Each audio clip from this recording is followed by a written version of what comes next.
And thank you for joining us. This is Dr. Tommy Show Live from Wesley Chapel, where we are considered one of the up-and-coming concierge medicine morning shows in Wesley Chapel. Well, thank you for joining us. Thank you for Dr. Beathy, Dr. Hughes, Whitney Tomlin. Who else? Dave and Val Beathy. That's it. Thank you all of our viewers for watching. Thank all 5 viewers. Dr. Tommy Show is brought to you by Atlas MD, which is the preeminent medical software for membership medicine practices. It is the best EMR I've ever used, and yesterday I used it when I did my own physical, and I did my physical on our colleague who performed the guest hosting duties for Dr. Tommy Concierge Medicine Practice and did a physical on me. But now, how do you feel about having a physical? I feel like I feel excited about it. I feel like I don't know, it's kind of exciting. Well, you know how we've read a couple articles recently that they say that a few doctors think that physicals aren't necessary. Yes, exactly. Dr. What's his name? Emmanuel, Rahm Emanuel's brother, Ezekiel Emanuel, who's one of the architects of Obamacare, says physicals are a waste of time. Mm-hmm. Anyway, Atlas MD is our sponsor, and if you're interested in learning more about Atlas MD, learning how you can communicate with your patients in a very efficient manner, and also doing things such as sending them little links and articles and memes and text messages and all kinds of fun things, go to AskDrTommy.com and click on special offer for Atlas MD, and then you too can be using Atlas MD like we do for free for 60 days. Mm-hmm. Thank you, Dr. Josh and all the team at Atlas. Dr. Doug, there's a lot of doctors our patients really there. Enjoy the texting part. We hooked our first patient up to the Fitbit. We did. How's that going, by the way? Integrates with Fitbit. I haven't checked it out yet. So check it out right you don't now get an update about, let's say she exercises. Let me go see. I'll see. Because I know I know that she's I'll check it right very now. Active. So I know she's exercised since you sync those two together. Let me check it right now. Fitbit. I won't say who it is. All right, how do I find it? Anyway, I don't know. I'll have to look into this. Fitbit, there it is. Activity. Oh, activity. Ooh, light. Let me see what this. This is actually kind of neat. So, wow, a lot of activity. See, here it is. 200 minutes, 213 minutes. That's lightly active, and then fairly active, very active, 30 minutes. Oh, we can track them. That's really cool. That's really cool. So we know what she's doing. We should have the government use this to track us. Great. To make sure we're doing the right things with our health. It'd be like the government having GPS on us. We're going to be covering one of the things that I wrote on the new Ask Dr. Tommy article is called Membership Medicine Strawman Argument, and why it's basically not for everybody. But before we do all that, I wanted to cover Better Call Saul, which premiered last night, and it was the third episode. No, fourth episode, right? Yeah, fourth, I think. I believe it was the fourth. I would think it's the best so far. So it is getting a little more exciting. I didn't fall asleep. Yeah, I think it's better. Let's see what we got here.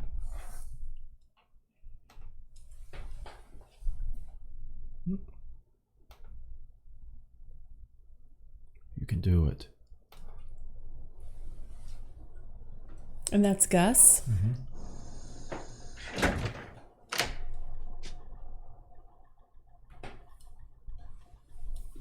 I want you all to go home now. You will be compensated for your full shifts. Normal schedule tomorrow.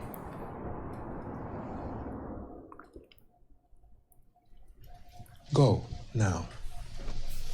We are closed for today.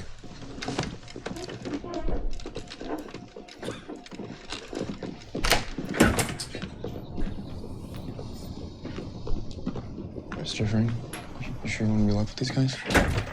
I'm fine now. You go home. Should I call someone? No. You know who reminds me of? The assistant It will manager. not be necessary, truly. You sure? What's it called? Please do as I ask. Is it No I'll see you Fear? tomorrow. Is it No Fear? Primal Fear. Primal Fear. Ed Norton. Ed Norton. That's who he reminds me of. Mm-hmm. Very timid. Mm-hmm. He's waiting in the office. I know where he is.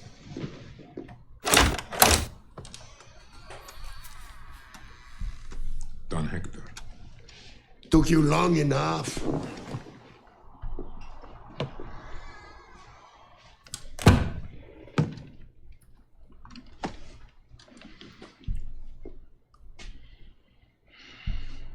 Don Hector, mine is a cartel business. But it is mine. And it is legitimate. My employees are civilians. Your actions here today have endangered them, my interests, and those of the cartel. I am the cartel. And from now on, you are my mule. You are going to bring my product north. What do you think about that? What do you think Gus is thinking right now? He's thinking, I'm going to kill this guy as soon as I get a chance. You are my mule.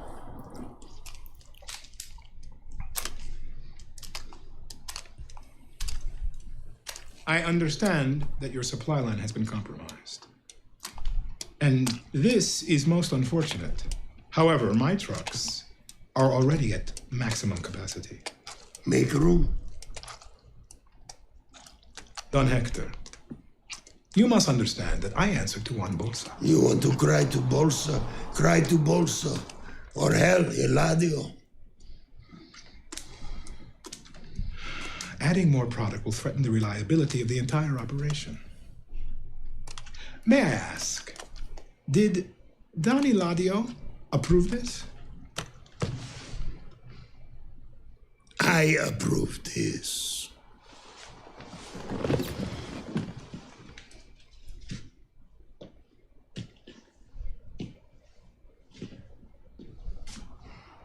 You are doing it.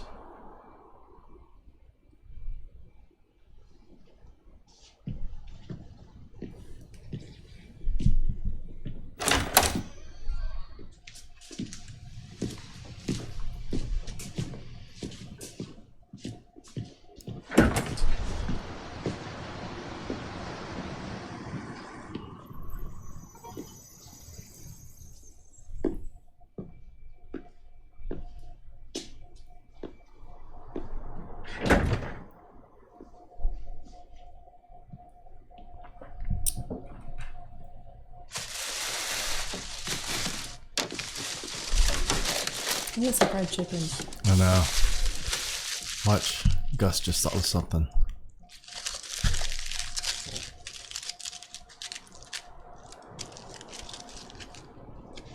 Something evil just came to his mind. Yes.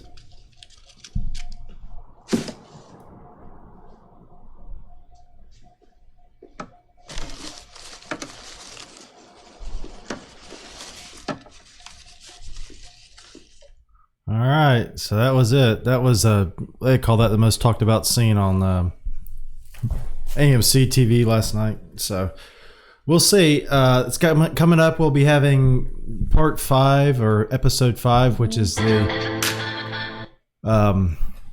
midpoint of the season. So this is season 3 now. Season 1 and 2 took place about 6 years before Breaking Bad, supposedly. So Breaking Bad, I believe, started in 2007 or 2008.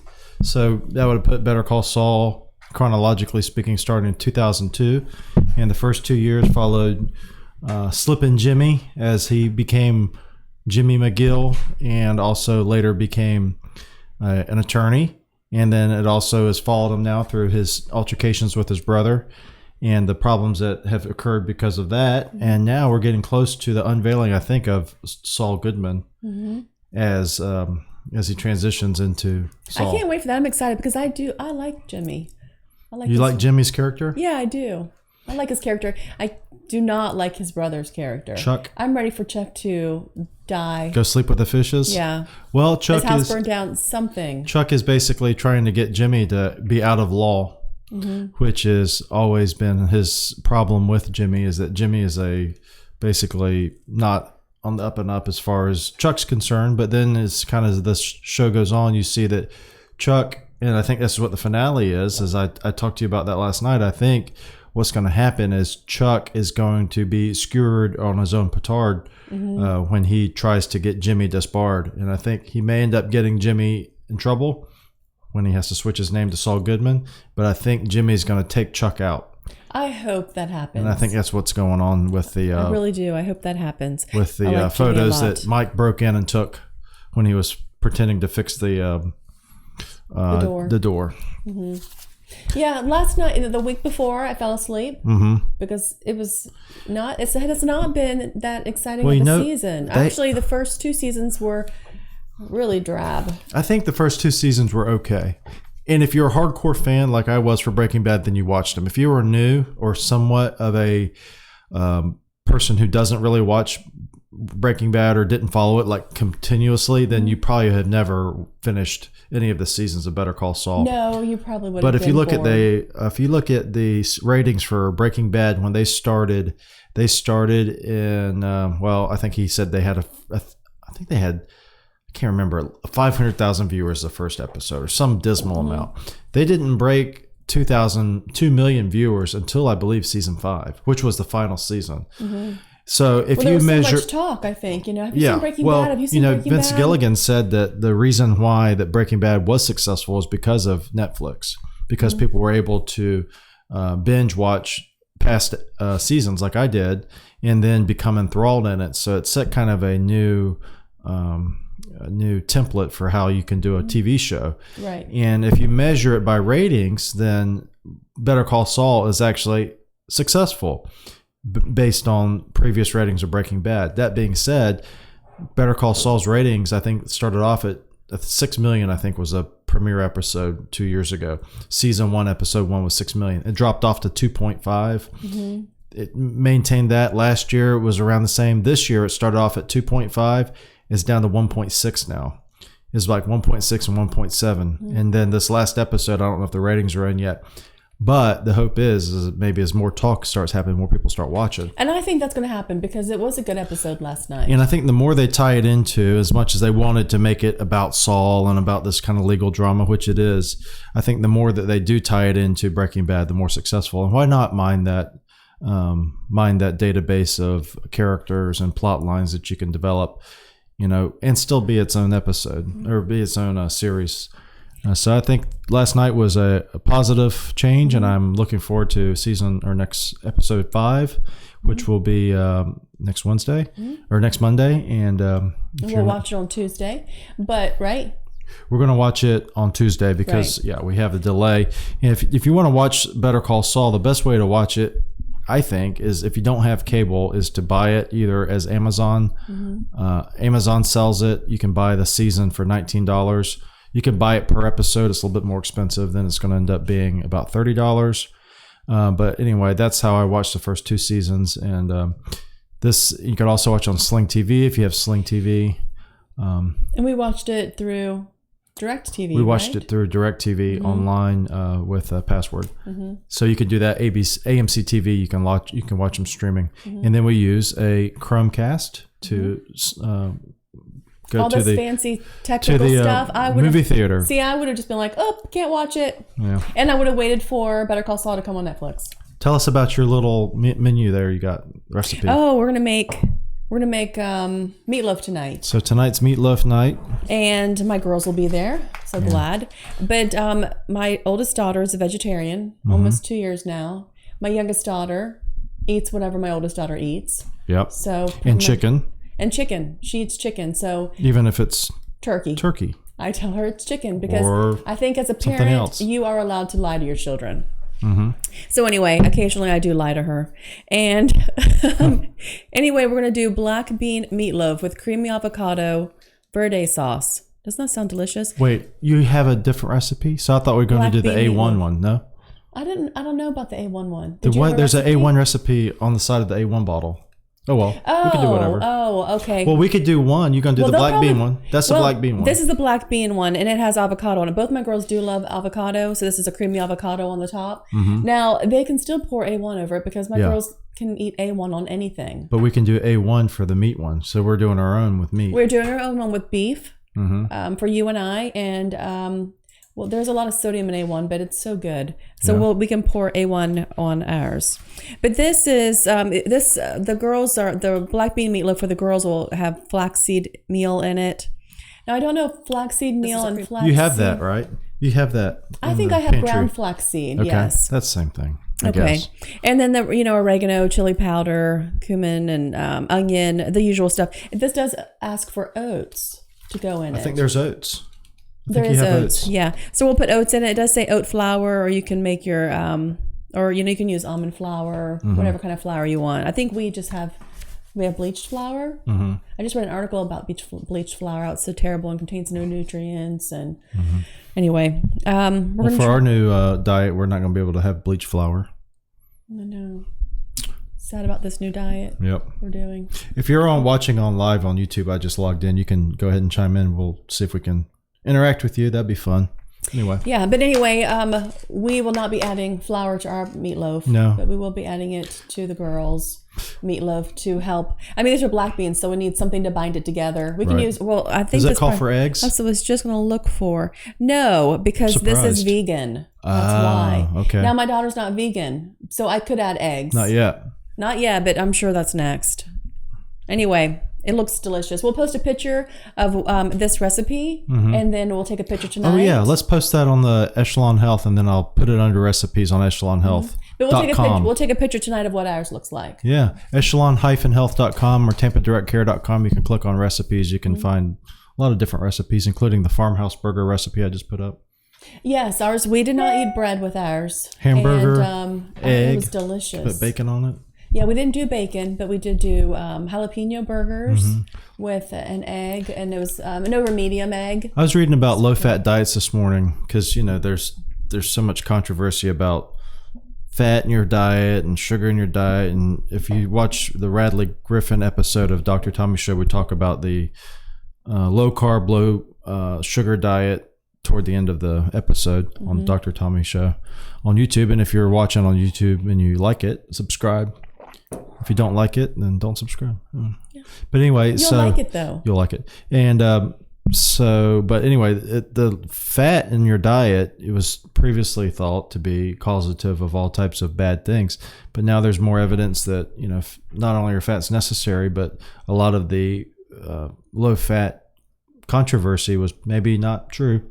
And so I encourage all the people out there, if they're interested in learning, just educate yourself and try not to follow just masses, because if you follow the masses, you will oftentimes wind up being misinformed.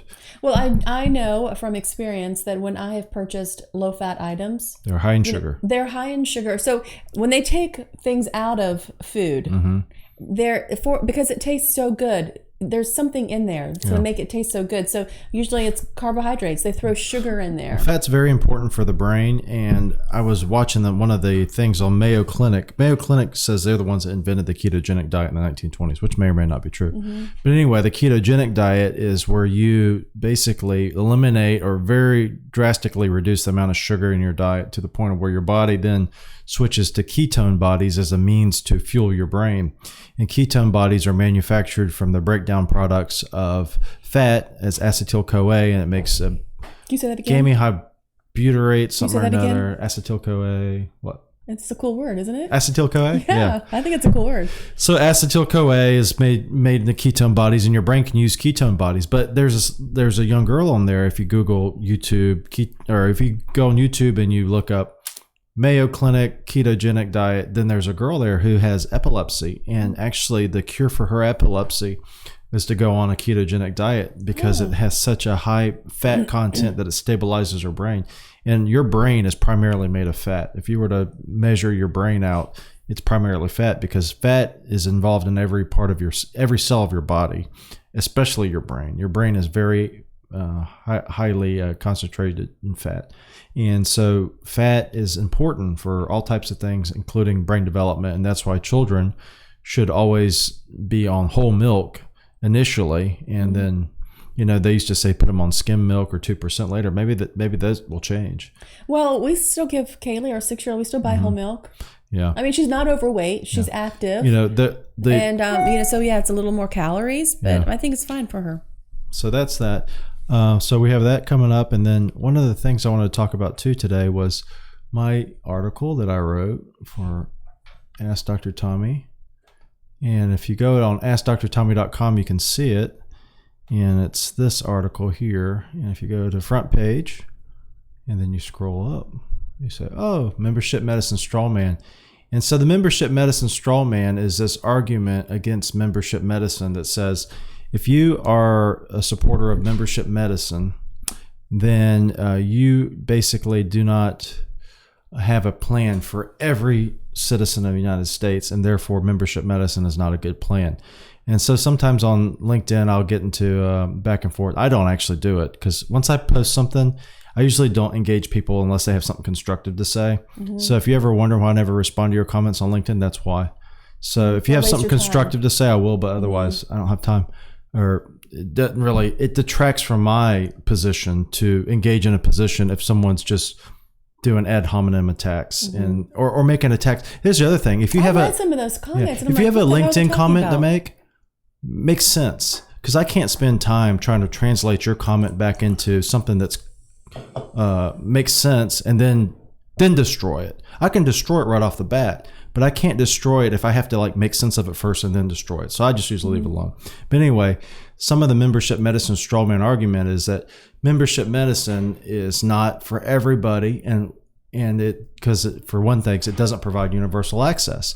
And usually what they mean by universal access is free medical care for everybody, which no one has ever said it would.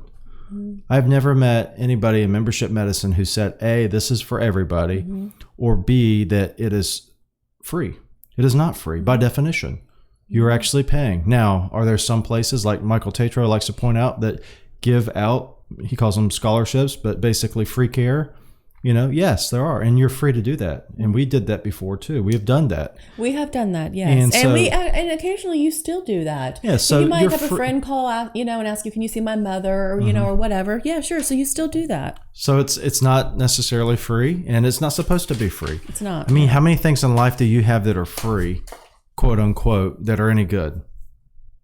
I mean, think about it. I mean, we went to the DMV the other day, and it was actually a pleasant experience. It wasn't terrible. I wasn't. Except for that lady who had, they gave her 17 tries to drive the car to get her vision. She was she's about 100 years old. And they keep going. She was like, oh. They seriously did give read her the top line. Oh, I just thought I did read the top line. I mean, how many chances You're can you reading give this person? nothing. This woman clearly should not be on the road. She will run over someone. And it made me think about the fact that my 16-year-old is on the road with this woman. And she's driving probably a tank. Yeah. Yeah. And yes, she should not be on the road. She should have not been given a new license. Anyway, back to the point is there's so many things in life that are quote unquote free, which usually means they're covered by the government, that are terrible. That is actually a good DMV experience. I thought that was a nice DMV. That was in Pasco County. Right. It's in Wesley Chapel. Now, contrast that when we went to the Social Security office to get your name changed. That was scary. Okay, so we walk up to the Social Security office. Yes. First thing happens is this gentleman comes out of the door. He walks out and greets us. He doesn't greet us. He kind of stops us. Yes, you're right. He kind of he's wearing his his security outfit, and he's like, before you progress any further, do you have blah blah blah? And he's like, turn your phone off, blah blah blah. And he even tweezers. Yeah. So nothing can be in your wallet. So think of going to the airport, but worse. It was worse. So then you go in, and the guy takes your bag, doesn't really say what he's doing. He just starts looking through your bag. He's looking through every nook and cranny. And he's in my looking purse. through your cards Wallets. too. It's not like he's just the stadium where they open your bag and look at your bag and okay, there's no knife in here. I think he was memorizing credit card numbers. He was looking through my wallet, my change purse. Yeah, it's strange.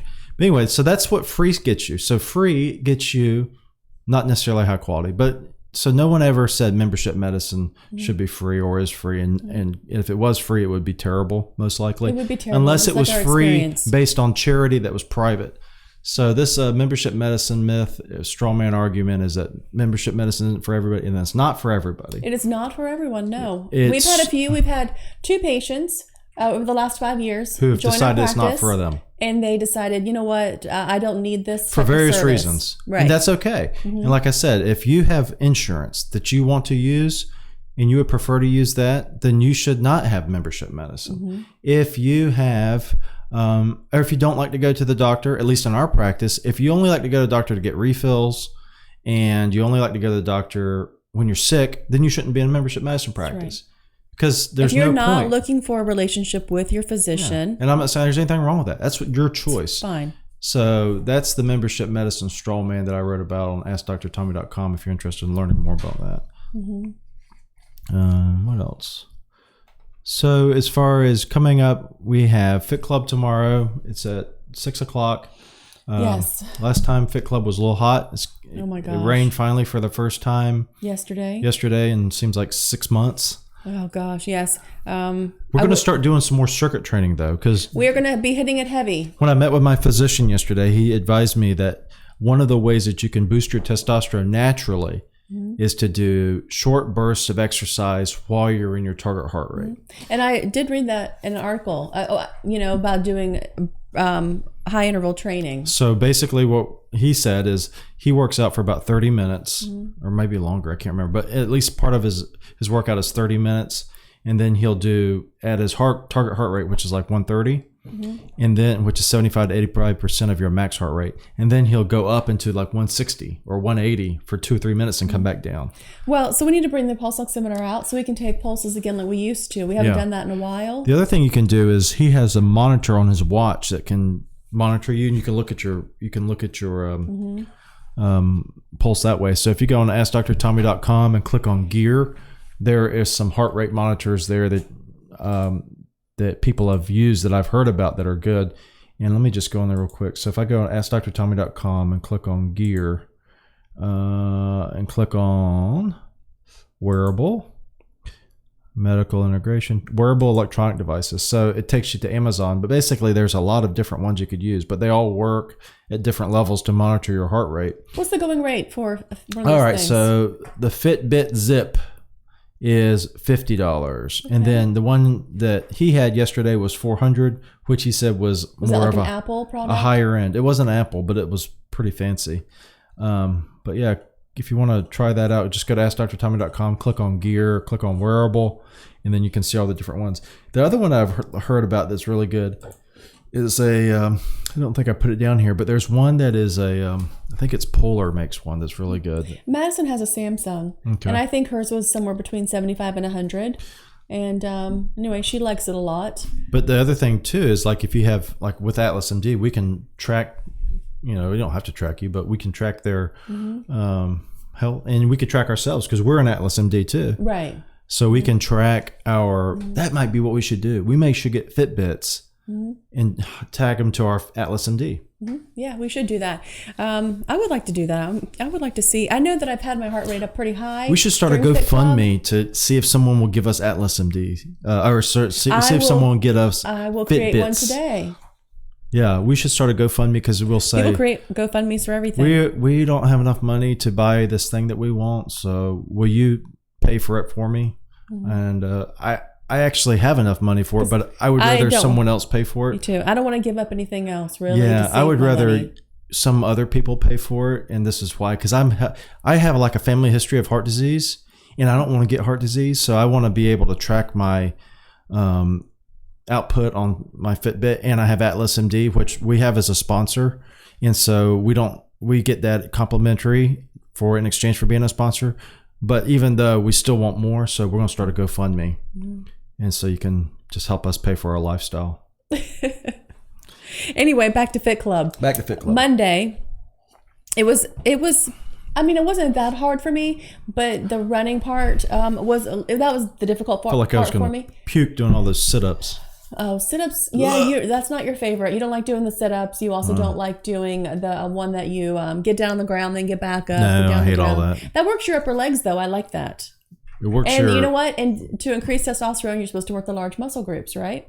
Yeah, it works your stomach, and then it makes your stomach queasy, I think. But I did feel sick after because it was the humidity was so don't awful. Be scared, though. It's fun. It is a good time. And for our patient who felt like he was having a stroke, he did not have a stroke. I did not receive any calls. No, he's alive and well. You're free to come back as well. I hope he comes tomorrow. He's free to come back. Although I did send him a text message and asked how he felt the day after he did Fit Club. And he said, I just felt a little dizzy and nauseous and like I was going to have a stroke, right directly after. But he felt fine after. And then I said, okay, great. I hope to see you at the next Fit Club. And then nothing. Silence. Yeah. I didn't hear from him again. It's like when I'm texting with people, they're like, hey, can you call him this, cold medicine, blah, blah, blah. Like, yeah. Oh, by the way, you should contact Tracy to set up your physical. Nothing. Dead silence. Nothing. Yeah. Okay. All right. Well, thank you all for joining us. This is Dr. Tommy Show Live. If you want to learn more about Dr. Tommy's show, go to Atlas MD. Go to AskDrTommy.com. If you want to learn more about Echelon Health, go to tampadirectcare.com, or you can go to askdrtommy.com and click on Echelon Health Concierge Medicine. And we'll see you again next week. More updates on Better Call Saul, and more updates on anything that comes along in the near future, including whether or not we get any type of reform from the Republican Congress on health care to help people pay for medical care more easily. It's unlikely to happen. Yes. Get on it. Gosh, you guys, that's all you're paid to do. Just do your job. Anyway, thanks for joining us. We'll see you next time. Bye-bye. Bye-bye.